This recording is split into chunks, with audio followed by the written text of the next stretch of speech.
What's up, y'all? This is your boy Eddie Jackson. This is Drop That Podcast. This is Fight Talk. And before we get started, this episode is brought to you by Laidback TV. Over 10,000 channels, movies on demand, every sports channel, all the HBOs, all the languages. Y'all can go on laidbacktv.com to see how you can download it on your iPhones, Androids, and your Fire Sticks. So y'all can see how y'all can have a network and a streaming service live on your phone or in your home sound system. I think that makes sense. Let's get into some fight talk, guys. All right, guys. So much happened. As far as fight talk goes, so much has fucking happened. Announcements. We got picks. Results. Shit's crazy. You know what? Let's get into it. We got MVP MMA on Netflix. I don't know if you guys tuned in, but I damn sure did. It was pretty dope. It was pretty dope setup. I was even there. I was also there at the Intuit Dome in Inglewood, California. The shit was fire. Good setup. Not sold out. Not shocked either. But, you know. All right. So, I can't pronounce homeboy's name, but the Cuban fighter that took out Junior Dos Santos, yo, whoo, that motherfucker gave the former UFC heavyweight champion a fucking pounding on the on the standing, like just put him out cold. You know what I mean? I think that Cuban is definitely going to get Francis Ngannou, who knocked out Philippe Lins. I mean, Francis Ngannou knocked him out with a left hand, with a left hook. Interesting. It was very interesting. I think Francis was oversized anyway against him. This guy was basically a light heavyweight going up against Francis. Francis, I don't know, weird call out to Jake, weird call out to John Jones. Let's not even get the obvious. You know, we're not even going to mention saying this yet. But Francis mentioned John Jones figuring out his business. John Jones was on commentary and stated he got to figure out a way to get out of his contract. Now, I said this to a friend of mine during the press conference for the MVP MMA card that happened, like way back, you know, before Nate Diaz and Mike Perry were even announced for it. You know, it was Francis, it was Lins, it was Rousey, it was Carano, it was Jake there, Nakista was there, Ariel was there. I got to meet Ariel, who was dope. I said to my friend, like, yo, what if John Jones figured out a way to get out of his contract, right? And Francis knocks out homeboy. What will stop MVP from making their next event or the event after that be the main event, the fight they've been all waiting for? Two of the last UFC heavyweight championship title holders who never lost their belts, who vacated their belts, finally getting in the cage.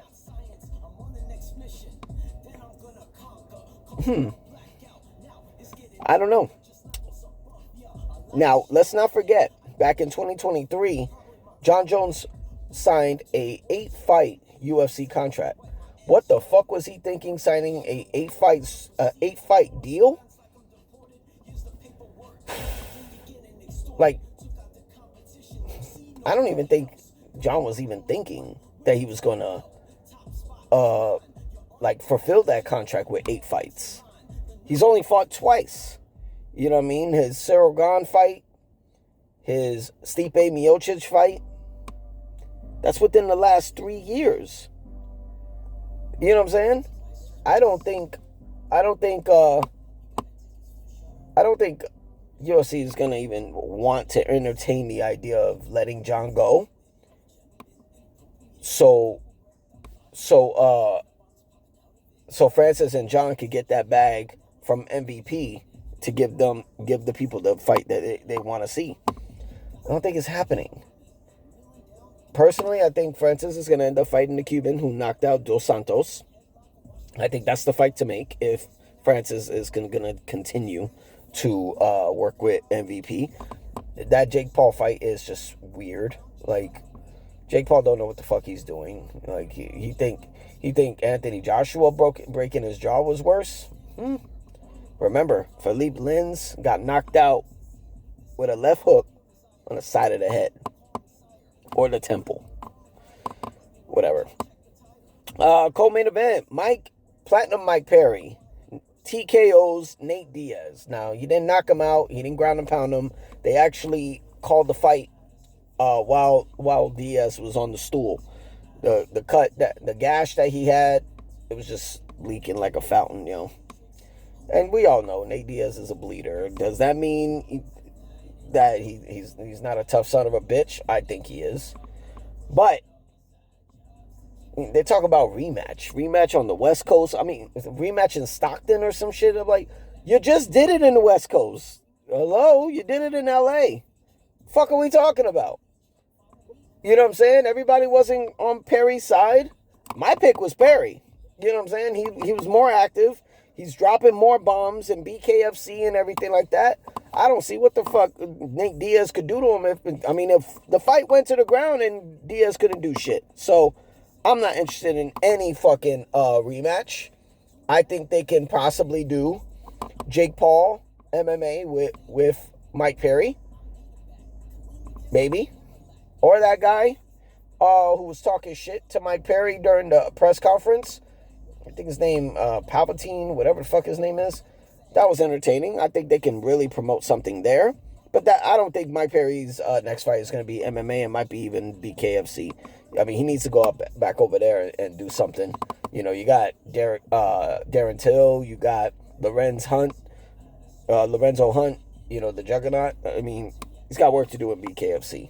So, main event. 17 seconds. Ronda Rousey submits Gina Carano. Kudos to Gina Carano. Kudos to Ronda Rousey. Quick work. Greatest combat fight in sports entertainment or some shit. I don't fucking know what the headline she was saying, but it ain't. I think probably Amanda Nunes versus Kayla Harrison is probably going to be a hell of a lot more entertaining than this. Now, I'm not mad at the women. I mean, people are saying this fight was fixed. 17 seconds, armbar. I mean, what did you expect was going to happen? I know what I expected. I expected Gina Carano's team to look out for her and come up with a really good game plan that was going to make this fight even interesting. I would have been more hella impressed if 17 years out of the cage, Gina Carano at least put up a fight or had a better game plan. I don't know what they trained her to do. I felt like she was fast. Could have done something. I didn't understand what she did. You know what I'm saying? Before Ronda took her down with a double leg takedown and was able to get full mount and the position to the armbar, Gina Carano threw a left kick. I don't understand why. I mean, in my mind, it would have been like, let's try to confuse Ronda. We know her biggest weapon is the armbar or any judo hip toss. It ain't fucking striking. You know what I'm saying? Ronda ain't striking fucking Gina Carano. No fucking way. You know? So, I wanted... I don't know. If I was Gina Carano's team, I would have trained her to try to take Ronda down. That would be the last thing Ronda would have expected. You know what I'm saying? Like, everybody, like, don't go on the ground. Keep your distance. Strike with Ronda. Yeah, that's what people expect her to do. You got to go with the unexpected. Try to take her down. Nobody would have known that Ronda had an ankle injury, like she said. But you take her down, start holding her down there. Get her tired. Ronda ain't fighting 5 fucking rounds. When was the last time she fought 5 fucking rounds? The most she ever went was 2 rounds. You know what I'm saying? Whether it was the Miesha Tate rematch or the Holly Holm fight. 2 rounds. You know what I'm saying? It's like there was only A or B that you could have went when it came down to Ronda. You could have went the route that Amanda did. If you're gonna go full strikes, Amanda fucking like didn't even wait. Threw the right hand. Bah, bah, bah. She ain't never felt this way before. Bah, bah, bah. Just kept lighting her up for 40 seconds. You know what I'm saying? Or you take her down. Take her down. You know what I'm saying? Keep your arms away, but take her the fuck down. You know what I'm saying? Do something that will fucking keep her guessing. I don't blame Gina Carano. She lost a lot of weight for this fight. It helped her health-wise.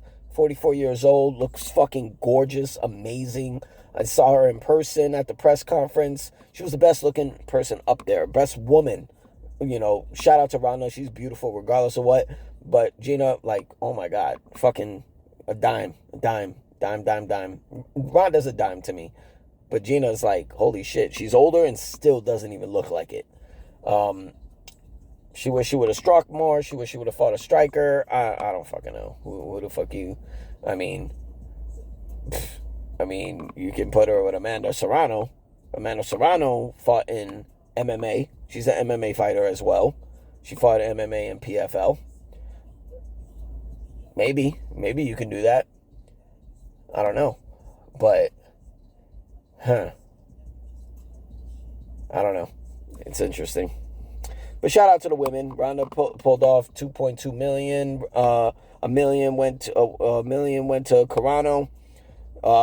If this was what they were aiming for, great. Shout out to them.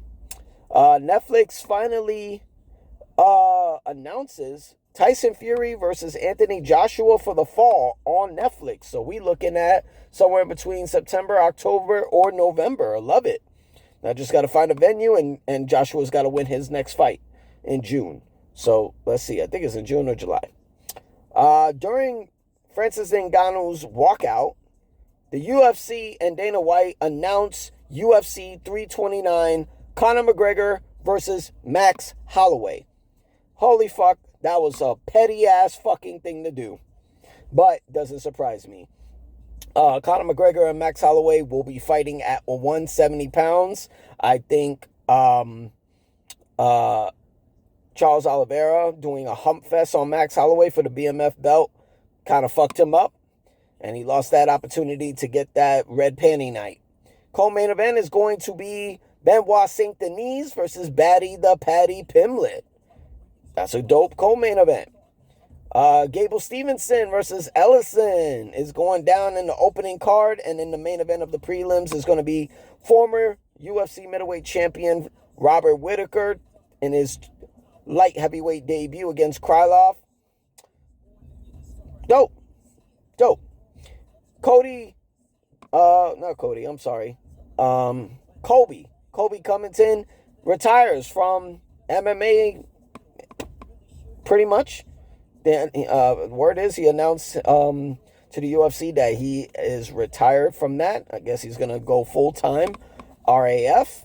I kind of feel where Kobe's coming from. They kind of fucked him over with the White House card. They didn't give him a fight for that, and they didn't give him the 170 pound fight with Conor McGregor. Maybe they don't want a wrestler. Maybe they want a striker. So I kind of get it. But still, he's been out in activity for a long time, so I get it. What was it? Oh, this Saturday is going to be Alexander Usyk taking on Rico. How you say his name? Verhoeven? He's a kickboxing legend, if you don't know. And they're going to be fighting for the WBC Heavyweight Championship this Saturday, live from the Pyramids of Giza in Egypt. Holy shit. I wish I was fucking there. I am a history motherfucker, and I will prefer to see shit. Like, I get excited seeing history shit. You know what I mean? I will fucking lose my shit if I was at the White House. I will lose my shit at Mount Rushmore. I will lose my shit at the fucking Eiffel Tower. One of my fucking top bucket list is to see the pyramids in Egypt. They get to fight there. That's fucking crazy. Shout out to them. It's probably gonna. I got Alexander Usyk, obviously putting on a boxing clinic with Rico. The upset will be too crazy. So shout out to them. I'm looking for a dope ass fight. And it's been announced September 12th in Riyadh for the WBC 168, which is the super middleweight championship.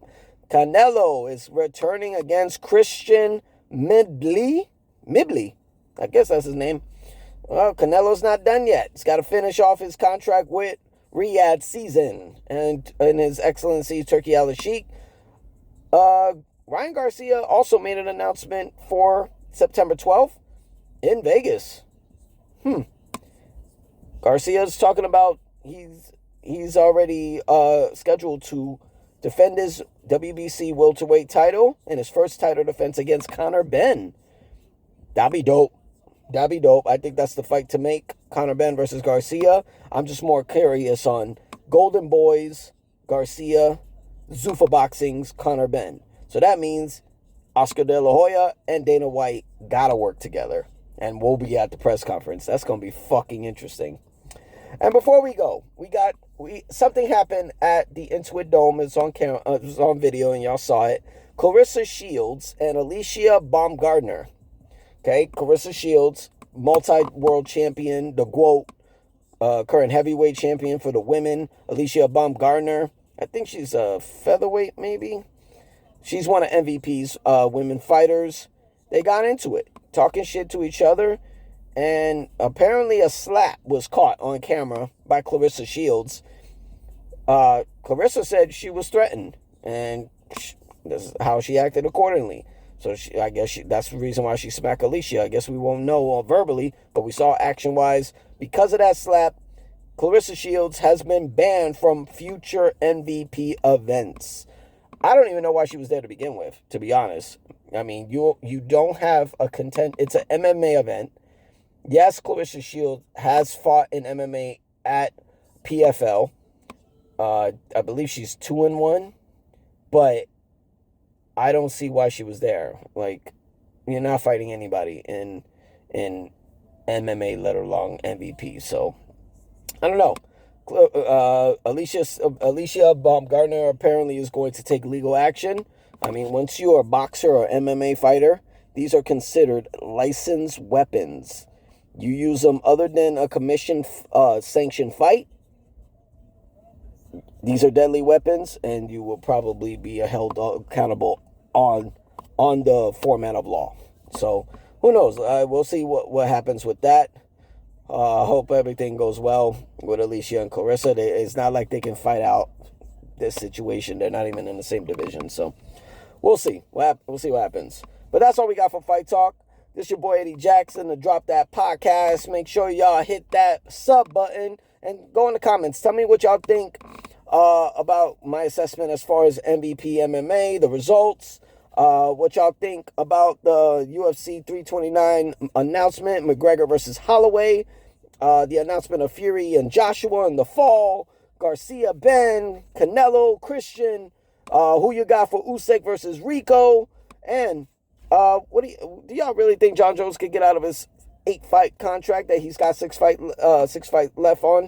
Who knows? And what y'all think about the result of what happened what the issue that went down between Clarissa Shields and Alicia Baumgardner, all right? Y'all be cool, all right? Peace.